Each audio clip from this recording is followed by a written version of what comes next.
Good morning. I'm Mark Austin. These are some stories we're following on your Friday. Heavy rains and potential flooding in store for San Antonio over the next 24 hours or so. And Bexar County is reminding you to be extra cautious on our roadways.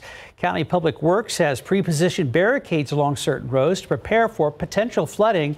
They also encourage drivers to use the county's HALT system, which can help you map out your commutes to avoid areas where the water is too deep to drive through. For more info, head to KSAT.com. Right now, Converse police are trying to find a woman they think could be tied to a series of thefts. 2 men are already in custody in that case. Officers say they recovered dozens of stolen checks, IDs, credit cards, even house keys inside a stolen vehicle.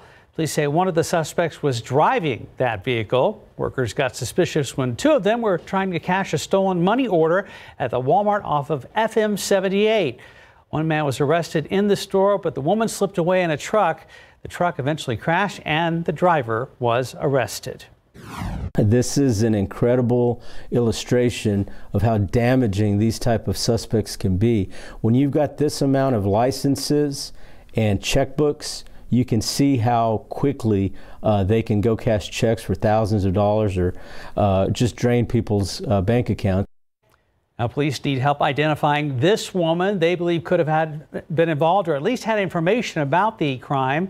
The suspects arrested both had warrants for similar crimes.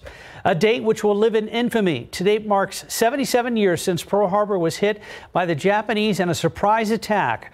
More than 2,000 Americans died from the attacks, and many U.S. airplanes and battleships were destroyed. Just 1 day later, the U.S. declared war against Japan and Germany, hurling our country into World War II. Today, in the nation's capital, the annual wreath laying to commemorate the lives lost at Pearl Harbor will happen at the U.S. Navy Memorial. Services also scheduled for Pearl Harbor itself. That's all for now. Have a great weekend. More news is on KSAT.com.